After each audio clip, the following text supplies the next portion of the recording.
Hai, Assalamualaikum. Hari ini kami ada satu topik menarik yang nak dikongsi, iaitu kerjaya seorang peguam. Okey, peguam ni tugasnya apa? Sebenarnya tugas peguam ni adalah memberi khidmat nasihat ataupun kaunseling dan khidmat guaman kepada pelanggan. Peguam ni ada dua jenis, iaitu peguam sivil dan peguam syariah. Peguam sivil ni menguruskan kes-kes selain daripada bidang mahkamah syariah. Contohnya macam kes kontrak, kes jenayah dan lain-lain lah. Lepas tu, peguam sivil ni ada dua jenis, iaitu peguam cara dan peguam bela. Peguam bela ni peguam yang korang selalu tengok mereka akan turun naik mahkamah. Sebabnya tugas mereka adalah mempertahankan pelanggan dan membicarakan kes di mahkamah.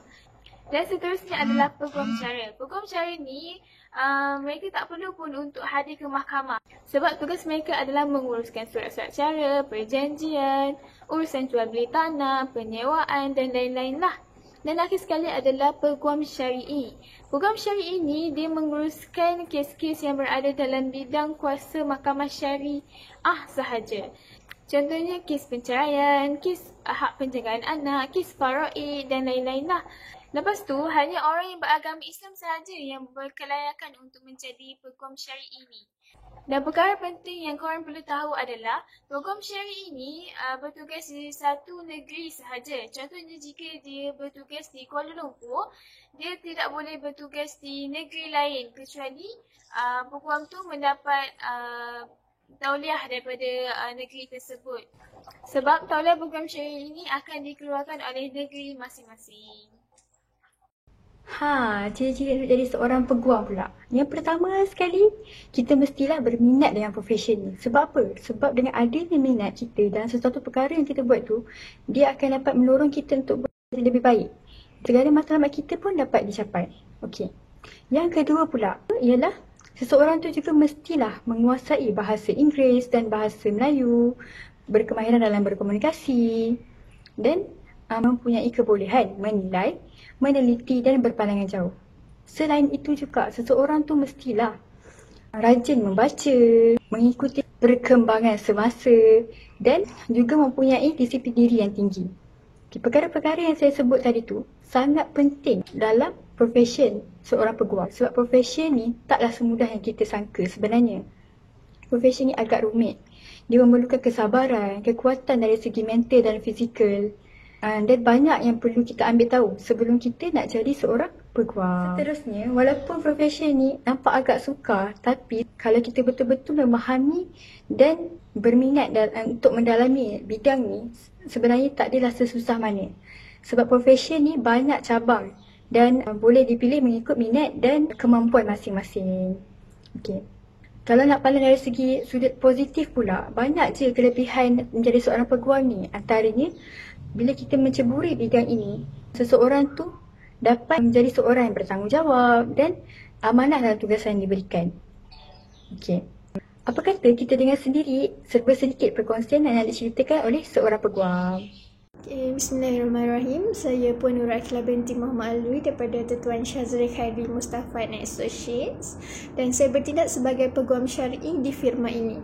Lebih kurang hampir 4 tahun saya berkhidmat sebagai peguam syar'i bersama Tuan Syazri Khairi Mustafa Associates. Di mana sebelum ni saya graduan, maksudnya saya alumni daripada UKM in Syariah Islamic Laws. Kemudian saya sambung di UIA in Administration of Islamic Judiciary. So almost 6 tahun dalam kata tempoh pengajian undang-undang. Pengalaman yang ada pada diri saya setakat ini adalah orang awam datang berjumpa dengan peguam adalah dengan 1001 masalah yang mereka bawa, bertujuan supaya peguam syari'i yang mereka jumpa tu mampu memberi mereka jalan ataupun mampu menyelesaikan permasalahan mereka. Jadi bila keadaan macam tu, emosi anak guam sangat tidak stabil kerana diganggu oleh masalah-masalah tersebutlah. Dan kadang-kadang orang bila bermasalah ni overthinking. Jadi kat situ pengalaman, contoh kita nak berhadapan dengan orang yang bermasalah lah, pengalamannya macam mana kita nak cool downkan mereka, macam mana kita nak terangkan prosiding di mahkamah, dan pengalaman dalam bidang macam ni takkan lari daripada contoh pertelingkahan pihak-pihak. Maksudnya pertelingkahan plaintiff dan defendant itu biasa. Bagi saya setiap peguam syariah akan lalui benda ni selain daripada dalam mahkamah. Sebabnya pengalaman ni boleh lihat pengalaman luar mahkamah dan juga dalam mahkamah. Sebab luar mahkamah kita akan hadapi dengan pelbagai kata tingkah laku manusia, tingkah laku anak guam yang katakan yelah, semua datang dengan masalah. Jadi bila pengalaman dalam mahkamah pula lain. Maksudnya kita berhadapan dengan undang-undang yang telah ditetapkan. Kita berhadapan dengan prosiding-prosiding yang kita perlu patuhi. Kita perlu elak ketidakaturan. Maksudnya benda-benda ni nak tak nak memang peguam kena ikut supaya prosiding mahkamah dapat dijalankan dengan sempurna. Peguam syari'i ini sememangnya sinonim dengan tuntutan-tuntutan apa-apa kes di mahkamah syariah.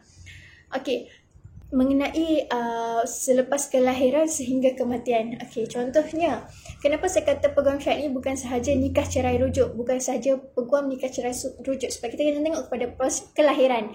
Bermula dengan kelahiran, kita kena tengok pertama ialah pengesahan nasab, kedua hak jagaan anak, ketiga nafkah anak dan lain-lain lah. Siapa-siapa sekalipun akan bermula selepas kelahiran kita.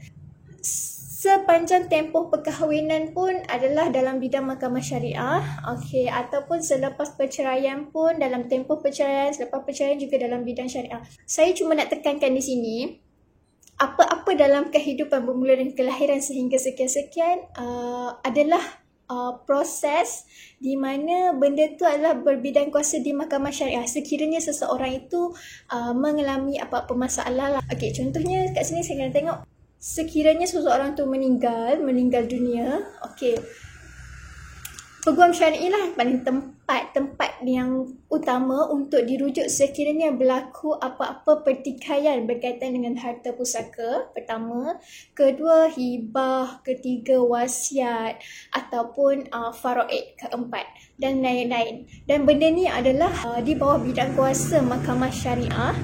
Sebab tu saya kata kelebihan peguam syari'i ni bukan tertakluk kepada peguam nikah cerai rujuk semata-mata, sebab peguam syari'i ni bertindak sebagai seorang mediator ataupun orang tengah yang mana kita boleh menyelesaikan pertikaian antara pihak-pihak. Maksudnya pertikaian antara dua pihak. Okey. Mediator ni fungsi dia seolah-olah berbincang di luar mahkamah terlebih dahulu. Maksudnya berbincang secara baik apa tindakan, apa keputusan, apa kemahuan ataupun apa kehendak kedua-dua pihak. Okey. Selain daripada peguam syari'i, dia juga boleh bertindak sebagai counselling, bertindak sebagai mediator, bertindak sebagai orang tengah yang boleh memutuskan, maksudnya yang boleh memberi jalan kepada pihak-pihak dengan memberikan hak masing-masing, menerangkan kenapa hak sedemikian. Itu bagi saya. Cabaran dalam bidang ni, kita perlu meletakkan diri dalam keadaan selalu bersedia, sentiasa bersedia, dengan perlu kita kawal kita sendiri punya emosi dan pandai mengawal keadaan lah. Kalau kita tak pandai mengawal keadaan, kita bertindak sebagai peguam, susahlah. Okey. Jadi nasihat saya adalah satu saja, selalu meningkatkan ilmu, tak kisahlah hukum syarak ataupun undang-undang dari semasa ke semasa. Sebabnya di mahkamah syariah hanya satu sahaja konsep, iaitu syariah asas keadilan. Bila kita terapkan konsep syariah asas keadilan, jadi dalam setiap tindakan, dalam setiap proceeding case, dalam setiap tuntutan perlu diterapkan konsep syariah asas keadilan di mana semua manusia ada hak masing-masing. Jadi bagi saya penting untuk mengamalkan konsep tersebut dalam apa jua tindakan di mahkamah syariah, sebab di sanalah adanya keadilan bagi setiap manusia. Okey. Berdasarkan perkongsian yang telah dikongsikan oleh Cik Akilah, dapat saya simpulkan bahawa sebenarnya profesyen seorang peguam ni adalah profesyen yang menarik dan mempunyai masa depan yang cerah.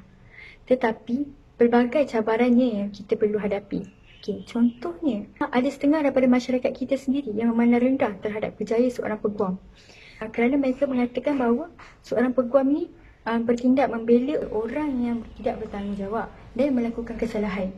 Sedangkan sebenarnya masyarakat perlu tahu, peguam adalah orang yang meletakkan hak di mana selagi yang dituduh tidak dihukum melakukan kesalahan, maka mereka boleh membelanya kerana itu adalah hak tertuduh.